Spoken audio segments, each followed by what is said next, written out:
Okay. Are you kidding? Is it on my side? Like, I'm scared. Yeah. I'm scared. Yeah, alright, cool. So I've never been to a tournament. Well, yeah. And I get nervous. I've heard of Good morning, everyone. Good morning, everyone. Good morning. Good morning. Yay. Thanks for coming. My name is Quijano, and I'm part of the English faculty here at PCC Trinity River. And as you can probably tell, one of my passions is video games. And so what we have today is a video game tournament that's being put together through the collaboration of a number of different groups, including Gamers United, that's our on-campus gaming club. They don't just play video games, they also do tabletop and any kind of gaming. So if you're interested in gaming and joining them, I'll be free to talk to Roberto Cardona, who's over here, their VP, or... Well, he's the ex-president. Riley's the president. We have Riley, I was kind of the crowd for him, so you can talk to any of these three wonderful individuals if you want to join them. Also, in collaboration with the English department, this actually Dr. Dawson Brumit's idea, standing over there trying to avoid me singling him out. He approached me a couple of weeks ago. He said, you know what, the campus year for this year is Ready Player One, which, if you're interested in reading it, we have Tracy Soto in the library in the back. She brought a bunch of copies, and you can check them out from her here. So Justin said, you know what, let's link that to something fun. Let's do a video game tournament. You know, maybe we can just like get a room and put like a console and play Pac-Man, and then, you know, I just kind of rolled with it, and it kind of snowballed into something that's a lot bigger than just Pac-Man. So we're going to have Street Fighter V over here on my left. We're going to have Dragon Ball Fighter C over here to my right. Middle? Okay, middle. So what are we having over there? Mario Kart. Mario Kart over there and here as well? Well, I don't know. I brought Mario Kart for the Switch. Okay, so we're going to have two Mario Karts going concurrently, one on the Switch and one on the Wii U, with Dragon Ball Fighter C here on the middle, and then Smash is going to be up here. We need AA batteries. I have AA batteries here. And if you haven't signed up for any of the tournaments, if you didn't send me an email, we do have the sign-up booth over there. Just talk to Emerald and she will get you signed up. Now, because this is an institution of higher learning, I'm always a little bit hesitant to do things that are like just for fun. And so if you'll bear with me for like maybe 5 minutes or so, I'm going to talk a little bit about the kind of work that I've been doing with one of our community partners, Shamar. They've been trying to get a gaming club together for the clients. And so over the past year, I've been going there on Fridays, on and off. And I've been kind of helping them explore how games can be used to build social connections, cognitive skills, motor skills, etc. And this activity, in addition to being related to the campus year, is kind of like the culmination of our work over there. So those of you who think you are going to win here, maybe you won't have that easy of a time, because I brought some champions over who are very much ready to give you a strong competition. Oh my gosh. In addition to that, I managed to get us Kyle Porter. He is the, I'm going to say, director of something corporate on GameStop. And I'll take it. Awesome. And he works with the employees group for disability.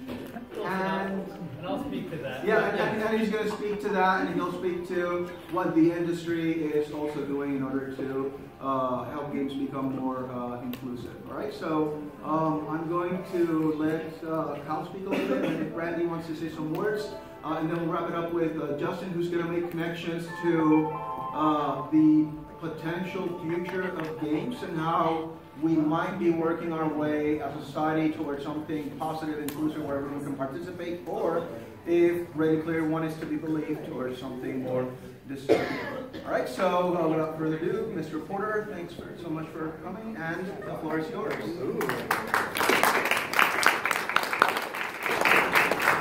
don't know if I deserve claps, but I greatly appreciate it.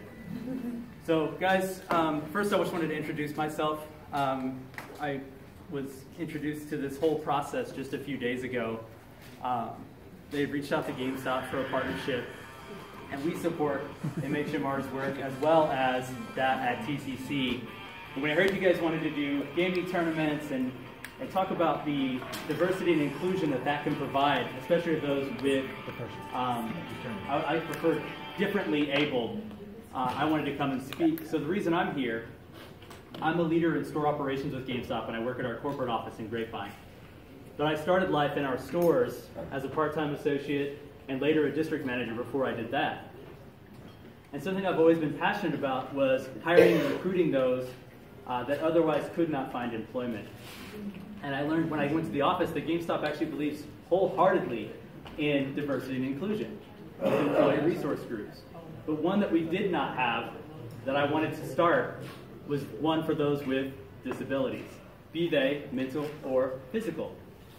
So I'm happy to say that over the last couple of years with a small group of people, we generated enough interest, and now I'm the resource group leader for a group called Visible within GameStop that supports the recruitment in our community, as well as continued hiring and efforts internally to make our stores more accessible, our website more accessible, and just generally benefit the community. So we've partnered with our nonprofit, Autism Speaks, and we will be doing a hiring drive with them for those with autism. We will be looking at job fairs locally as well as throughout the United States that will help bring encouragement for those that are differently abled.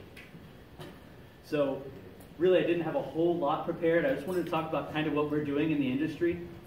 For those that are unaware, there are some organizations already targeting this. One, Able Gamers, if you've never heard of them, already does modifications to controllers for those that have been in accidents or those that are otherwise incapable of using current modern controllers. They do this for all current systems, and they've just started their work on Nintendo Switch to try to modify the controllers for the tablet to make it more accessible for those that may only have one-hand use or otherwise no hands available to use. Wow. Evil Controllers also announced recently they're going to start doing the same thing. They're a current modding controller facility. They mod controllers for better use. Let's call it what it is, cheating in first-person shooters online. However, they're going to put that evil to good and start making modded controllers for those that need it. So we hope to get into that space as well. That's something we're strongly considering. We have a partnership called At Play where we make our own in-house controllers, and we hope to do something with that over the next few years. But other than that, without much ado, I know you guys are really here to play some video games. Right? Who doesn't love it? I'm going to hang out, and I'm going to be available for Q&A, so if you guys have any questions about GameStop, about accessibility, or anything, I'd be happy to answer, but I'll be here for the afternoon. So thank you, and thank you for the invitation.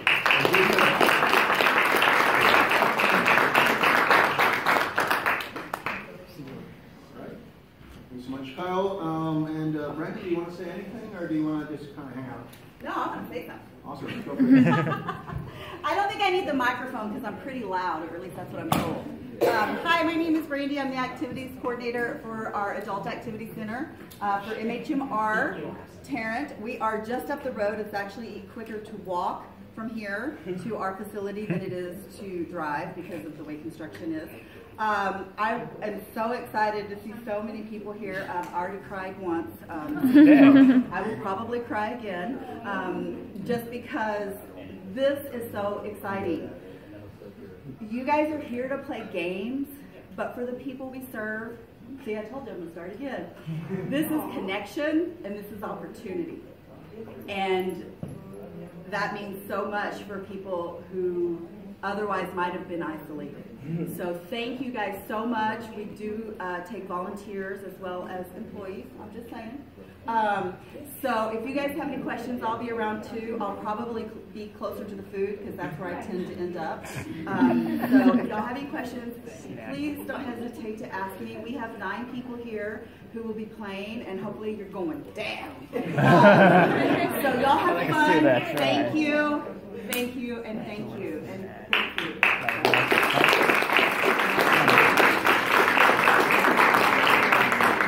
I'm going to talk a little bit about the formal rules of each of the tournaments. Let's start with the first place winner for each of them. Will get a $20 gift card. You can use it for whatever you want, and a choice of gift. Now, the person who wins at Pac-Man will get first choice, followed by Smash, Mario Kart, Street Fighter, and Dragon Ball. And then we'll move on to second place. They'll get a choice gift. Then third place for each of the tournaments in that order. The Pac-Man tournament is pretty easy. I'm going to have a referee up there recording points.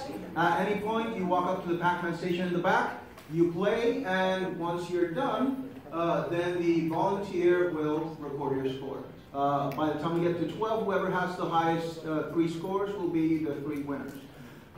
For Dragon Ball and Street Fighter, we're going to have what's called a double elimination tournament. Meaning that whoever signs up gets to fight other people in traditional kind of one-on-one versus. If you lose, you have a chance of making a comeback. In Smash, we're going to have a series of battles, and whoever gets first and second place will be placed on the semifinals. Then we'll cut down from the semifinals, which will be an 8-person smash, into a 4-person smash, and then the top 2 will fight it out for the grand finale. And in Mario Kart, we'll be doing something similar. We have 16 people signed up, if my memory serves me right. So top 8 move on, and then top 4, then top 2, etc. And if you have any questions about the rules, you can come talk to me. I'm going to correct my referees in a little bit, but before that, I would like to give a microphone to Justin Brumit, who is over there still kind of waiting my case. And he's going to talk a little bit about how all of this connects to the campus reader. Right? And once he's done, we'll go ahead and get started. I would like to call those of you who are working as my referees, come with me outside for a sec so I can get you prepped for what you'll be doing. All right?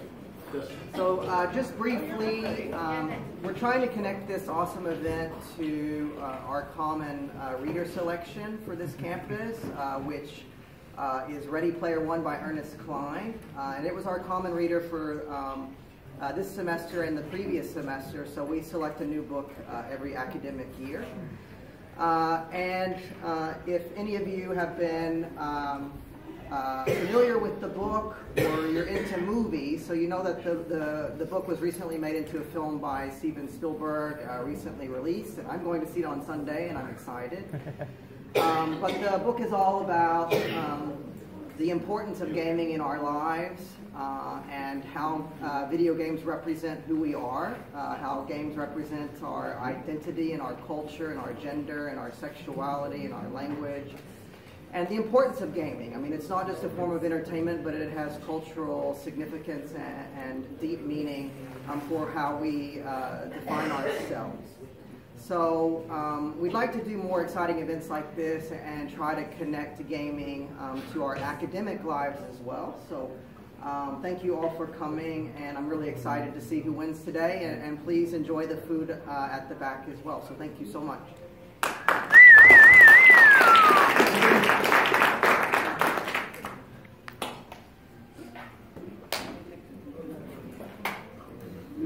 No, you're good.